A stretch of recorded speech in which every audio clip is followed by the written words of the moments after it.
Hey, what's up, Superdads? So, I'm here to talk to you today about something that people in the HIT community get wrong. I've heard this from a bunch of different sources, and I've actually got one of the, I don't know if it's a leading book on HIT training, but it certainly encapsulates a lot of the principles of HIT into one place. So, I'll be quoting from that a little bit.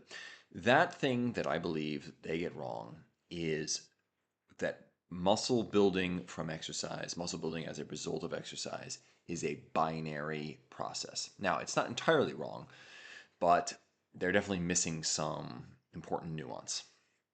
What do I mean when I say binary? Well, you may have heard people talk about a light switch rep, which would be the repetition that turns on the muscle building process. And the idea there is that once you flip that switch, you can't flip it again. It's not like you can flip it harder, or if you try flipping it more, the lights will get brighter. It's either you flip it or you don't. So it's binary in nature. Okay, so I've heard this from many different sources. I've got a book here called High Intensity Training: How to Build Muscle in Minutes, Fast, Efficient, and Healthy by a research scientist. But he says, whenever the human organism is confronted with a certain stimulus above the threshold level, the corresponding reaction is triggered.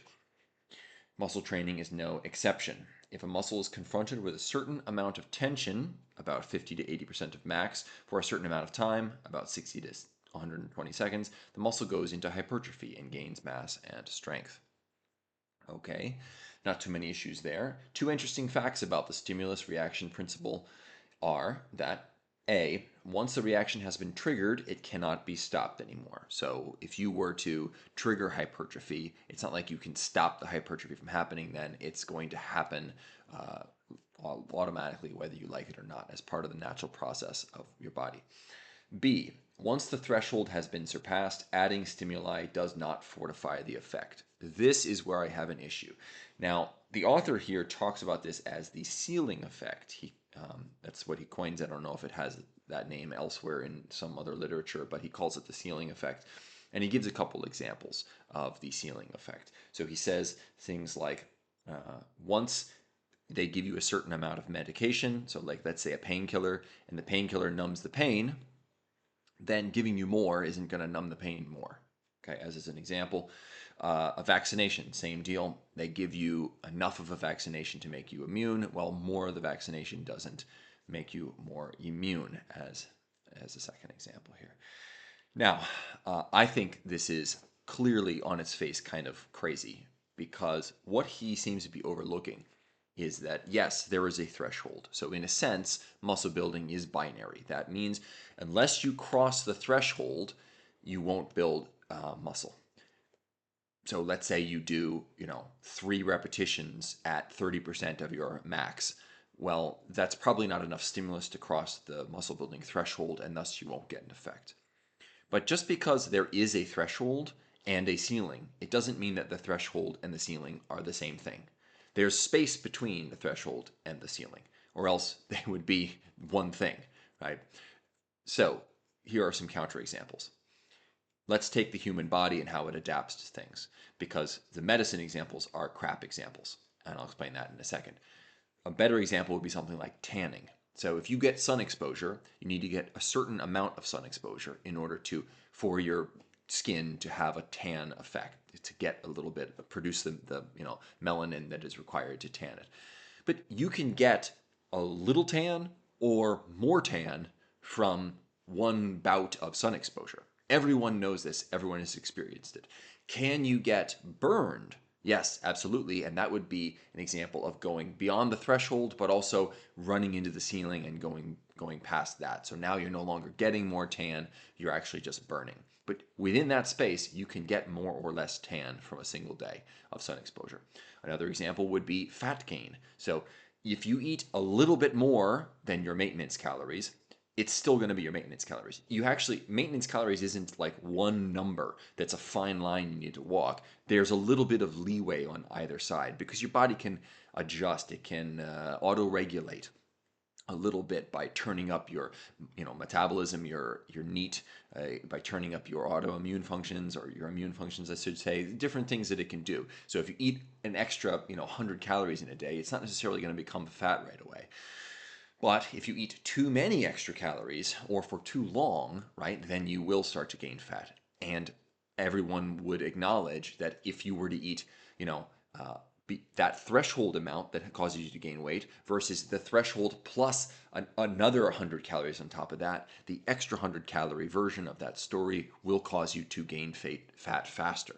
So it's not only a binary effect, yes it is, but it's also a dose-dependent effect once you get past the threshold. Okay, so the reason his examples are kind of nonsense is because when someone gives you a painkiller, the painkiller, there's a threshold before which it doesn't work at all. And I can vouch for this because I am a giant man who lives in Japan where they have tiny, very ineffective painkillers. And so I can take them and they won't have any effect until they start to have a little bit of an effect. That is me passing the threshold. But then in order to get the maximum effect, I would need to take more, and beyond that, I wouldn't get any benefit, right? He even disproves his own examples later on in this, where he says, the ceiling effect describes the fact that once a stimulus reaction has been triggered, further stimuli will not add to the effect. Okay, understand that. I don't necessarily agree, but if you need 200 milligrams of a certain medication to reach its maximum effect, his words, raising the dose to 300 or 400 will not give the medication any more effectiveness. It won't make it work even better. Okay, that's fine. But in order to reach its maximum effect, you needed 200 milligrams, which presupposes that there was an effect that was less than the maximum effect. So there would be a minimum effect or a medium effect before you get to the maximum effects, which is passing the threshold but not hitting the ceiling yet. Okay. Continuing on here, think about studies of muscle gain. Right. Think about studies where they compare two different exercises to see which one causes more muscle gain. And at the end, they compare and then they say this group gained more muscle than that group. Well, if you believe this telling of the ceiling effect, then that would imply that the group that did the less effective exercise just failed to build muscle some of the times and not other times. Well, that's hard to explain, right? If they're following a protocol and they're training to failure or whatever it is, 1 rep shy of failure, whatever the protocol is, okay, then the problem wouldn't be that one exercise is more or less effective than the other. It would just be that one group failed more or less often to reach that threshold and cross it, because everyone would gain muscle, not that everyone would gain muscle at the same rate, but that there would be no more or less effective exercises because it's just a binary thing, gaining or not gaining, which, I mean, that doesn't really make sense. Okay, what about the trainers? A lot of high intensity trainers, what they'll talk about is how they can push their clients to much more intense places than if the clients were to train alone. Well, why would that be necessary if it's just a binary light switch style effect? Certainly somebody, if it's just a light switch, could just flip that light switch. But what they talk about, even, and this is sort of flying in the face of their own claims, is that you train with me and I'll push you even harder than you normally would go. It'll take you longer to recover. You'll build muscle faster. These are all claims that they will readily make, even while saying that muscle building is a binary effect. So it doesn't really, line up for me. There seem to be some internal contradictions there. All right. So moving on. What we need to know is that there is a binary effect, but it's binary only with regard to the threshold. After that, it's dose dependent, right? So you do want to increase the dose. There is a ceiling as well, and there is such a thing as overtraining. So you don't want to push it so hard that you are actually causing yourself damage or injury or something like that. Now, this is especially important for experienced lifters, experienced exercisers, I should say, to know.